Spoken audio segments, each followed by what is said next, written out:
சமூக ஒடுக்குமுறைகளும் அவலங்களும் தலைவிரித்தாடிய காலத்தில் ஈரோட்டில் செல்வந்தரின் குடும்பத்தில் பிறந்தவர்தான் பெரியார்.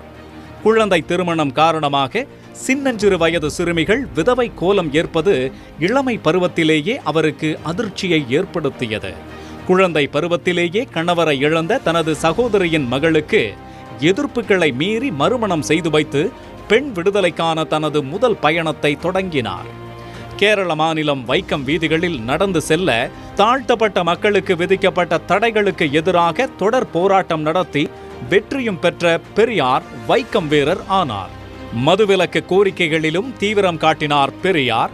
கள்ளுக்கடைகளை மூட வலியுறுத்தி மறியல் போராட்டங்களில் ஈடுபட்டதோடு தனது தோட்டத்தில் இருந்த 500 தென்னை மரங்களை வெட்டிச் சாய்த்தார். மது ஒழிப்பின் மீதான அவரது உறுதிக்கு சாட்சியாக அமைந்தது அது. ராஜாஜி கொண்டு வந்த குலக்கல்வி திட்டத்திற்கு எதிராக பெரியார் முன்னெடுத்த போராட்டங்கள் வரலாற்று முக்கியத்துவம் வாய்ந்தவை. அவரது போராட்டங்களே ராஜாஜி முதலமைச்சர் பதவியை விட்டு வெளியேறவும் காமராஜர் முதலமைச்சராகவும் காரணமாக அமைந்தன. சேரன் மகாதேவியில் வாவே சுப்பிரமணிய ஐயர் நடத்திய குருகுல பள்ளியில் பிராமணர் மற்றும் பிராமணர் அல்லாத மாணவர்களுக்கு இடையே பாகுபாடு காட்டப்பட்டது. இதனால் தமிழ்நாட்டின் முன்னாள் முதலமைச்சரான ஓமந்தூர் ராமசாமியாரின் மகனே நேரடியாக பாதிக்கப்பட்டார். கடும் எதிர்ப்பு எழுந்த போதும் தீண்டாமையை கைவிட மறுத்ததால் குருகுலத்திற்கான மானியத்தை சென்னை மாகாண காங்கிரஸ் தலைவராக இருந்த பெரியார் நிறுத்தினார். இதனால் குருகுலம் மூடப்படும் சூழல் உருவானது. இதனிடையே வகுப்பு மாறி பிரதிநிதித்துவம் வழங்க கோரும் தீர்மானத்தை நிறைவேற்ற முடியாததால் காங்கிரஸில் இருந்து வெளியேறினார் தந்தை பெரியார். சாத்திரங்களின் பெயரால் சமூகத்தில் நிலைநாட்டப்பட்ட மூட நம்பிக்கைகளை ஒழிக்க வாழ்நாள் முழுவதும் அருந்தொண்டாற்றினார். காந்தியடிகள் தீண்டாமை ஒழிப்பிற்காக போராடி கொண்டிருந்த போது சாதியை ஒழிக்காமல் தீண்டாமையை ஒழிக்கவே முடியாது என்று வாதிட்டார் பெரியார்.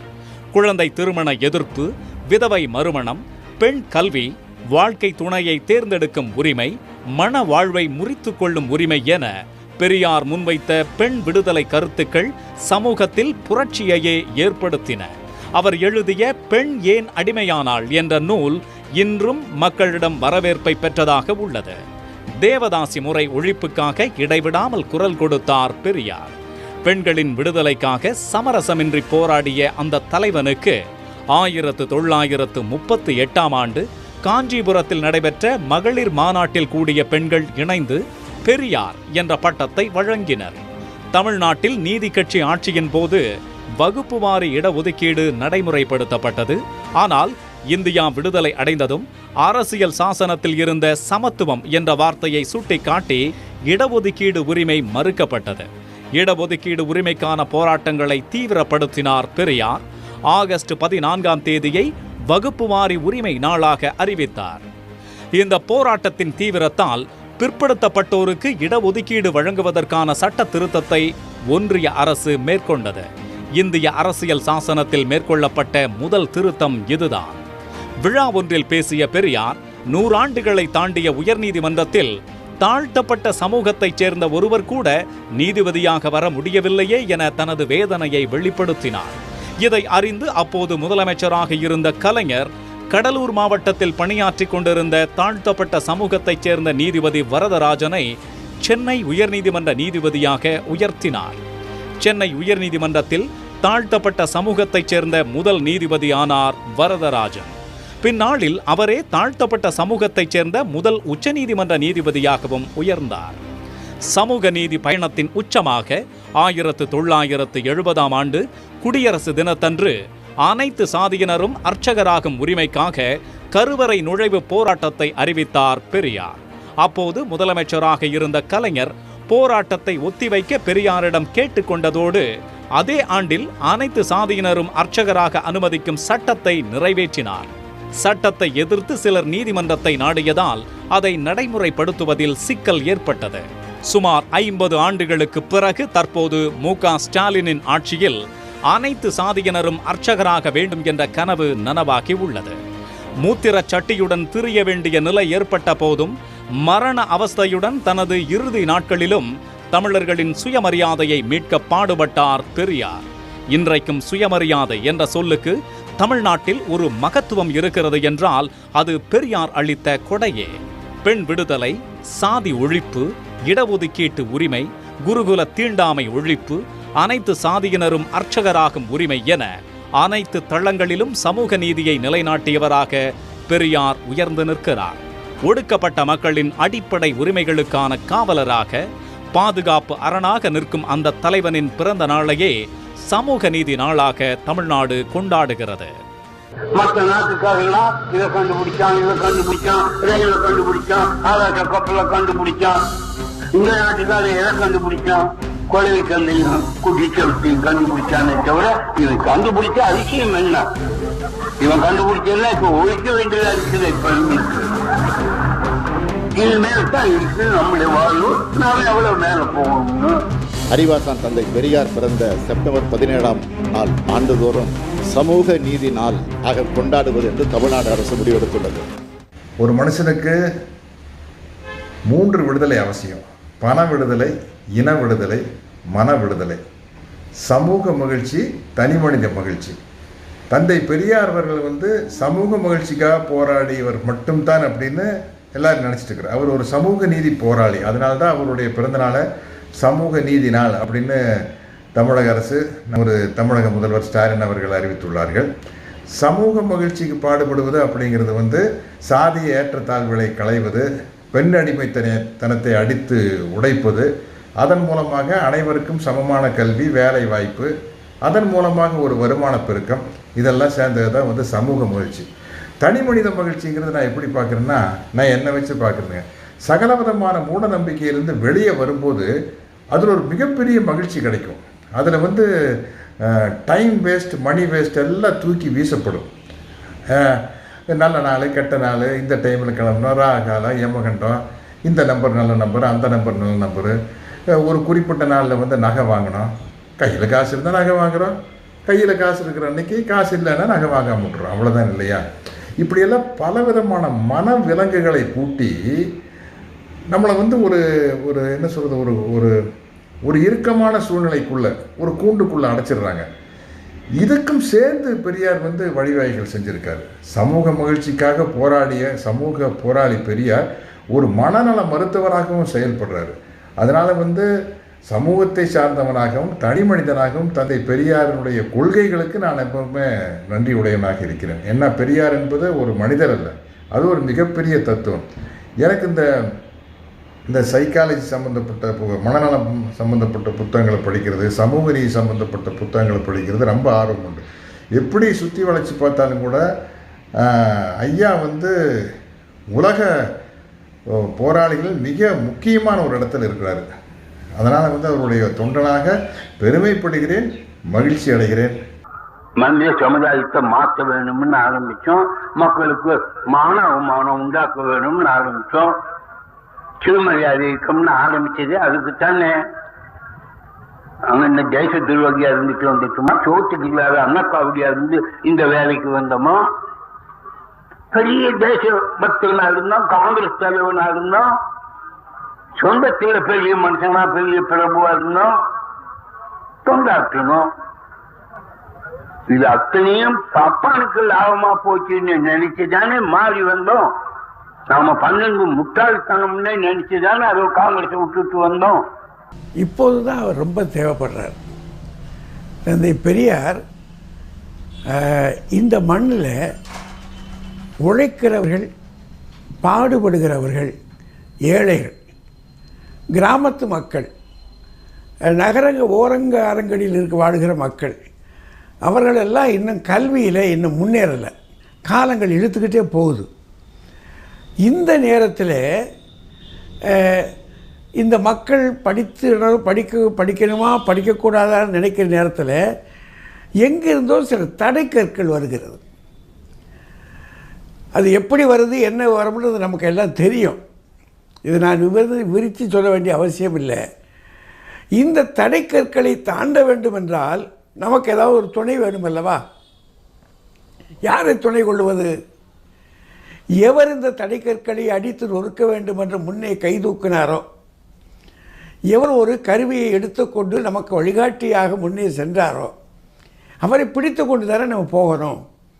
அப்படின்னா இன்றைக்கி நம்முடைய பிள்ளைகள் அதுவும் குறிப்பாக கிராமத்து பிள்ளைகள், ஏழைகளின் வீட்டு பிள்ளைகள், இதுவரை படிக்காத வீட்டு பிள்ளைகள், இப்போதுதான் படிக்க தொடங்கியிருக்கிற வீட்டு பிள்ளைகள், அவர்களெல்லாம் முன்னேற வேண்டும் என்று சொன்னால் அதற்கு ஒரே ஒரு வழிகாட்டி பெரியார் காட்டுகிற வழிதான். அவர்தான் நம்மை வழிகாட்டியாக அழைத்து கொண்டு போகிறார். பெரியார் தன்னந்தனியராக வந்தவர் அல்ல.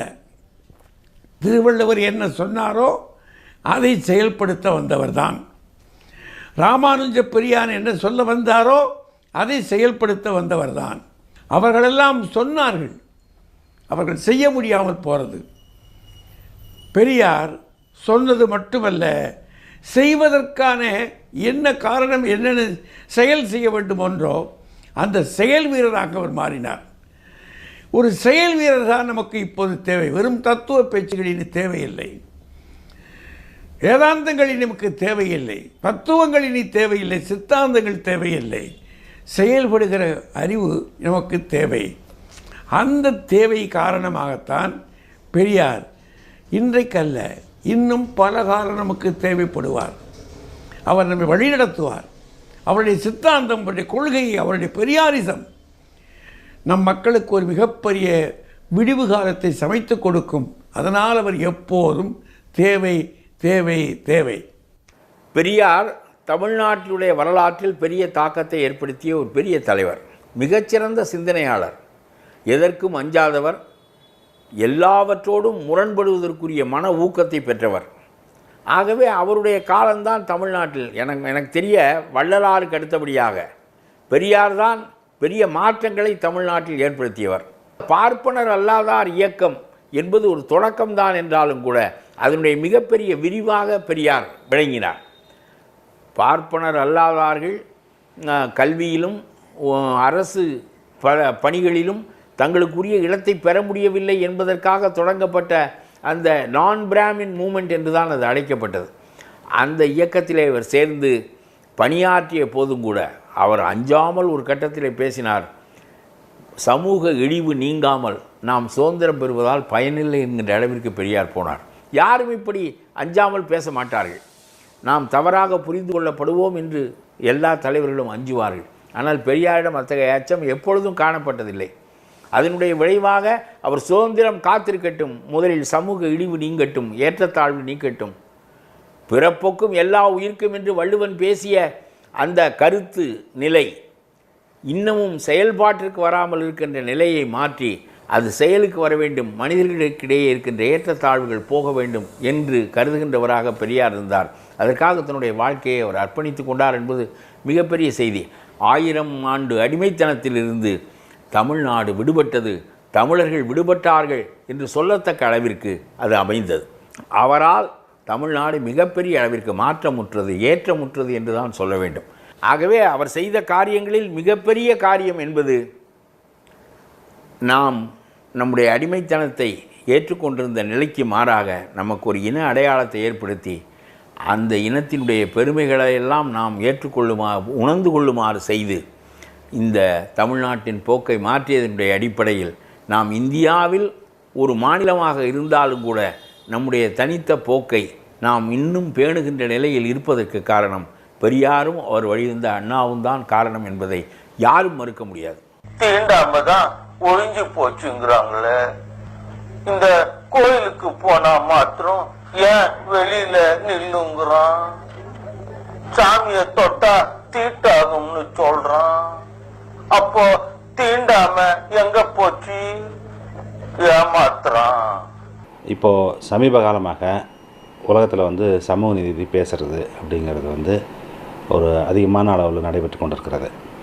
இப்போ அமெரிக்காவில் இருக்கக்கூடிய சாண்டர்ஸ் போன்றவர்கள்லாம் அறிஞர்கள் எல்லாம் என்ன சொல்கிறாங்கன்னாக்கா, இந்த சமூக நீதி அப்படிங்கிறது பெருமளவில் பேசப்பட வேண்டிய ஒரு பொருள் அப்படிங்கிறத குறித்து புக்கு எழுதுகிறாங்க. இந்த டிரனி ஆஃப் மெரிட்டுங்கிற புக்கில் அதை பற்றி தான் பேசுது.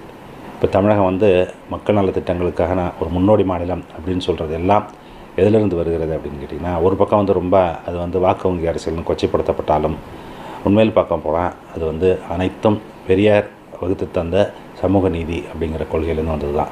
இப்போ நம்ம வந்து இந்த சமூக நீதி அப்படிங்கிறத வந்து நம்ம மீண்டும் மீண்டும் நினைவு வைத்துக்கொள்ள வேண்டிய அவசியம் இப்பொழுது என்ன இருக்கிறது அப்படின்னு யோசிச்சு பார்த்தோம் அப்படின்னு சொன்னோம்னா, இது வந்து ஒரு கோல் கிடையாது. என்ன கோல்? ஏதாவது வந்து இங்கே ஆரம்பித்தோம், இது வரைக்கும் போகணும், இதுதான் நம்மளுடைய பயணம், அது போய் சேர்ந்துட்டோம், அதனால் இனிமேல் அதுக்கு ஒன்றும் வேலை இல்லை அப்படின்னு சொல்கிறதுக்கு ஒன்றும் இல்லை.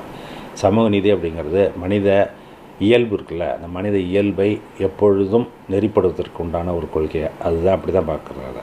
ஒவ்வொரு மனிதனும் மனிதனாக நடத்தப்பட வேண்டும், அதுதான் அதனுடைய அடிப்படையான ஒரு கொள்கை. அந்த கொள்கையிலேருந்து பிறந்தது தான் சுயமரியாதைங்கிறது. மனுஷன் வந்து ஒவ்வொரு மனுஷனையும் சக மனுஷனாக நடத்தணும், தன்னைத்தானே மனுஷனாக நடத்திக்கிறதுக்கு அவன் தயாராகணும். தன்னை வந்து என்னவோ அடிமையாகவோ எதிர்த்தாப்பில் இருக்கவன ஆண்டவனாகவோ ஆள்பவனாகவோ நினைக்கக்கூடிய அவசியம் நமக்கு ஏற்படக்கூடாது. அதுக்குண்டான மன ஓட்டத்தில் ஏற்படக்கூடிய மாற்றமும் செயல் திட்டங்கள், அரசனுடைய செயல் திட்டங்கள் இதெல்லாம் சேர்ந்து தான் சமூக நீதியை கொண்டு வரும் அப்படிங்கிறதுனுடைய போராட்ட வரலாறு தான் பெரியாருடைய போராட்ட வரலாறு.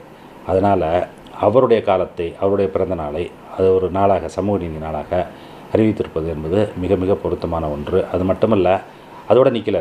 அது வந்து நமக்கு வருடம் ஆண்டுதோறும் நமக்கு அது நினைவூட்டிக்கிட்டே இருக்கும். என்ன நினைவூட்டிக்கிட்டு இருக்கோம்னாக்கா, நம்ம பயணம் நிறைவு பெறவில்லை, இது என்றும் நிறைவு பெறாது, இது வந்து ஒரு இலக்கு, அந்த இலக்கு வந்து அடைய முடியாத இலக்கு, ஆனாலும் அது தொடர்ந்து பயணித்து கொண்டே இருப்பது அப்படிங்கிறது வந்து நம்மையும் நமது அரசியலையும் நமது கொள்கைகளையும் வழிநடத்தி செல்லக்கூடிய ஒரு விளக்காக, ஒரு ஒளியாக நான் பார்க்க வேண்டியதை உணர்த்துவது தான் இந்த அறிவிப்பை நான் நினைக்கிறேன். என்னடா கதை ராமாயண கதைன்னா நம்மள அவன் கொண்டான், அது ஒரு கதையை எழுதுனான், நம்ம தலைவனை அவமானம் படுத்தினான், இழிவுபடுத்தினான், கொண்டான். அது அரசாங்கத்திலேயே வருஷம் தோறும் நெருப்பு வச்சு கொடுக்குறாங்க. ராவண ஏன் கேட்கலாம்? எவ்வளவு முக்கியம் பெரியார் எங்களுக்கு. 300 வருஷத்துக்கு முன்னாடி வாழ்ந்தவர். அவருடைய பேச்சும் அவருடைய கேள்விகளை ஒரு தடவை ஜஸ்ட் ரிவைண்ட் பண்ணாலே புரிஞ்சிடும். மதம் மனிதனை மிருகமாக்கும், சாதி மனிதனை சாக்கடையாக்கும். 100 வருஷத்துக்கு முன்னாடி சொன்ன பெரியாரோட வார்த்தை விஷயம் இன்னைக்கும் எவ்வளவு முக்கியமான விஷயம் நம்ம உணர்றோம்ல. இன்னைக்கு ஜாதி பேர்ல இல்ல மதத்தின் பேர் நடக்கிற இந்த வெறுப்பு அரசியலை எதிர்க்கணும்னா பெரியார் இன்னைக்கு ரொம்ப ரொம்ப ரொம்ப ரொம்ப தேவை. பெரியாருனால எனக்கு இன்னொரு விஷயம் ரொம்ப பெருசா ஞாபகத்தில் வருது வந்து அவர் சொன்ன விஷயம், உலகமே எதிர்த்தாலும் உன் சுயமரியாதையை விட்டுக் கொடுக்காத, உலகமே சொன்னாலும் உன் பகுத்தறிவு நம்பு. உன்னை விட தாழ்ந்தவனும் இல்லை, உன்னை விட உயர்ந்தவனும் இல்லை. சோ இந்தியாவை பெரியாரோட பிறந்த நாளை சமூக நீதியா கொண்டாடுறதுக்கான எல்லா தகுதியும் அர்ஹத்தையும் அவருக்கு இருக்கு. அறிவு ஏற சுதந்திர உணர்ச்சிகள் வளர வளர எந்தெந்த துறையில நாம் உலகம் சமுதாயம் பழமை என்கிற முறையில அடிமைப்பட்டு கிடக்கிறோமோ அதையெல்லாம் மாற்றிக்க வேண்டும். அதுக்கு பேர் தான் மனிதன். அறிவு பகுத்தறிவு இருக்குது. கடவுளை மற மனிதனை நினை அப்படின்னு தந்தை பெரியார் சொன்னார். எதுக்குன்னா, நம்ம எதிரில் ஒருத்தரை பார்க்குறோம், நம்ம அவங்களோட பழகிறோம், அவங்க நம்பிக்கை என்னவாக வேணா இருக்கலாம். இன்னும் சொன்னால் எதிரெதிர் நம்பிக்கை உடையவர்கள் சந்திக்கும்போது பழகும்போது இது உங்களுக்கு பிடிக்காது, இருந்தாலும் பொறுத்துக்கங்க அப்படின்னு சொல்லி பழகிற பண்பாடு உடையவர்கள் நாம். ஆனால் இன்னைக்கு நீங்களாம் அப்படியாச்சே, நீங்களாம் இப்படியாச்சே அப்படின்னு பிரித்து பேசுகிற ஒரு வன்மத்தை நம்ம மூளையில் திணிச்சுக்கிட்டு இருக்காங்க. அதுக்கு பலியாகி விடாமல் ஒருவருடைய நம்பிக்கை என்னவாக இருந்தாலும் நாம் அன்போட மனிதநேயத்தோட வாழுகிறவர்கள், அந்த பண்பாட்டை நாம் விட்டுவிடக்கூடாது அப்படிங்கிற அந்த சமூக நல்லிணக்கம் அப்படின்னு சொல்கிறோம் பாருங்கள், அது அடிப்படையான மனித நேயம். இதெல்லாம் நடக்கிறதுக்கு தந்தை பெரியார் இன்னைக்கு தேவைப்படுகிறார். இன்னைக்கு வந்திருக்கிற அறிவியல் வளர்ச்சி ஏராளமானது, தந்தை பெரியார் விரும்பியது. ஆனால் அது மக்களுக்கு பயன்படும் விதமாக இருக்கணும், மக்கள் வந்து அதுக்கு அடிமையாயிடக்கூடாது. இதுக்கான ஒரு இடைவெளி என்னங்கிறத பகுத்தறிவோடு பார்க்கறதுக்கு தந்தை பெரியாருடைய தேவை இன்னைக்கு இருக்குது. மனித சுதந்திரத்தோடு பிறந்தான். எனக்கு பொண்டாட்டிக்கு புருஷன் அடிமையாகணும், புருஷனுக்கு எனக்கு பொண்டாட்டி அடிமையாகணும். ரெண்டு பேருக்கும் இன்பம் காரணம் அவங்க இஷ்டம் போல அனுபவிச்சுக்கிறோம். கட்டுப்பாடு வேணும், ரெண்டு பேரோடவே இருந்துக்கிறோம். அப்புறம் கல்யாணத்தோட ஒருத்தருக்கு ஒருத்தர் முடிச்சு போட்டுக்கிட்டு வாழ வேணுங்கிற அவசியம் என்ன? அதனால ஆளுக்கு லாபம். தந்தை பெரியார் அவர்கள் போராடிய பெண் விடுதலை, பெண்ணுக்கு திருமண சுதந்திரம், விதவை திருமணம், கலப்பு திருமணம், சாதி ஒழிப்பு, இவையெல்லாம் ஒரு நாளில், ஒரு ஆண்டில், ஒரு யுகத்தில் முடியக்கூடிய பிரச்சனைகள் அல்ல. மனித சமுதாயம் இருக்கும் வரை இந்த பிரச்சனைகள் இருக்கத்தான் செய்யும். ஆனாலும் அதை எதிர்த்து தொடர்ந்து போராட வேண்டும். அந்த போராட்ட உணர்வை தமிழக மக்களுக்கு ஊட்டியவர் தந்தை பெரியார் என்பதை யாரும் மறந்துவிடக்கூடாது. ஆகவேதான் சமூக நீதி போராளிகளிலே தலையான போராளியாக தந்தை பெரியார் கருதப்படுகிறார். அது மட்டுமல்ல, தந்தை பெரியார் அவர்கள் தமிழ் எழுத்து சீர்திருத்தத்தை கொண்டு வந்தவர்.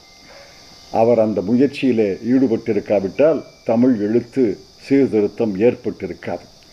அதைப்போல பலர் மறந்து விட்டார்கள். கதர் மூட்டையை தனது தோளிலே சுமந்து ஈரோடு தெருகளிலே கதரை விற்றவர்.